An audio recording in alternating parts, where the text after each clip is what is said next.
Hello, നമുക്കിന്ന് soft idiyappam ഉണ്ടാക്കുന്നത് എങ്ങനെയാണെന്ന് നോക്കാവേ. നമ്മൾ വീട്ടിൽ പൊടിപ്പിച്ചെടുക്കുന്ന മാവിലല്ല, നമ്മൾ കടയിൽ നിന്ന് വാങ്ങിക്കുന്ന മാവിനകത്താണ് ഞാൻ ഇടിയപ്പം ഉണ്ടാക്കുന്നത്. എനിക്കതാ എളുപ്പം. പച്ചവെള്ളത്തിൽ കുഴച്ചാൽ മതിയല്ലോ അതാവുമ്പം. ഞാൻ ഈ അളക്കാൻ ഉപയോഗിക്കുന്ന കപ്പ് ഇതാണ്. അതിനകത്ത് 2.5 കപ്പ് വെള്ളം എടുത്തിട്ടുണ്ട്. ആവശ്യത്തിന് ഉപ്പും കൂടെ അതിനകത്ത് ചേർത്ത് കൊടുക്കണമേ. പിന്നെ 2.5 കപ്പ് പൊടിക്ക് 2.5 കപ്പ് വെള്ളമാണ് ഉപയോഗിക്കുന്നത്. ഞാൻ ഇടിയപ്പം ഉണ്ടാക്കുന്നത് ഈ ഡബിൾ ഹോഴ്സിൻ്റെ ഈസി ഇടിയപ്പ പൊടിക്ക് വെച്ചിട്ടാണ്.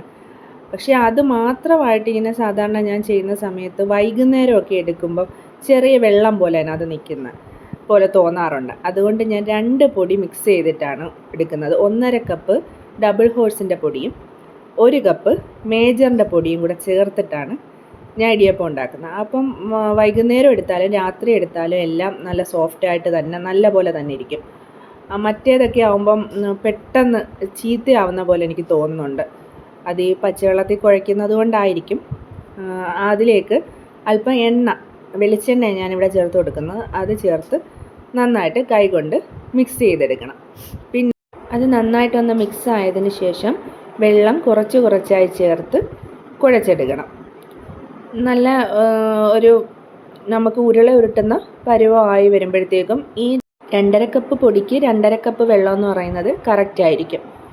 പിന്നെ നമ്മൾ ഈ ഇഡലിത്തട്ടിനകത്ത് കുറച്ച് എണ്ണ ഇങ്ങനെ ഒഴിച്ചതിന് ശേഷം അതൊന്ന് സ്പ്രെഡ് ചെയ്ത് കൊടുക്കണം.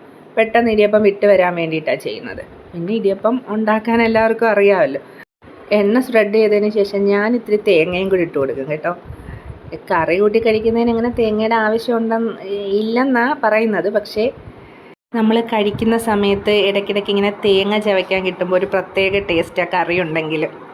കുഴച്ച് വെച്ചിരിക്കുന്ന മാവ് ചെറിയ ഉരുളയാക്കി അതൊന്ന് ജസ്റ്റ് കൈവച്ചൊന്ന് പ്രസ് ചെയ്ത് ആ അച്ചിലേക്ക് വെച്ച് കൊടുത്താൽ മതി.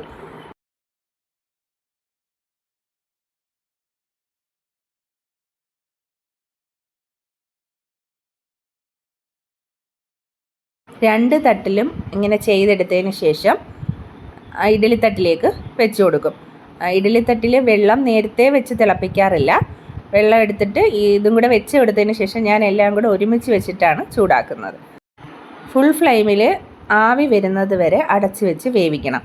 നന്നായിട്ട് ആവി വരുമ്പം സിമ്മിലിട്ട് കൊടുത്തതിന് ശേഷം ഒരു 10-15 മിനിറ്റൊക്കെ ഞാൻ വെക്കാറുണ്ട്. ഞാൻ പറഞ്ഞല്ലോ, നന്നായിട്ട് വെന്തില്ലെങ്കിൽ ചിലപ്പം വൈകുന്നേരമൊക്കെ എടുക്കുമ്പോഴേക്ക് അതിന് ചെറിയൊരു വെള്ളം പോലെ തോന്നാറുണ്ട് എനിക്ക്. അതുകൊണ്ട് ഞാൻ നന്നായിട്ട് വേവിച്ചെടുക്കുന്നത്.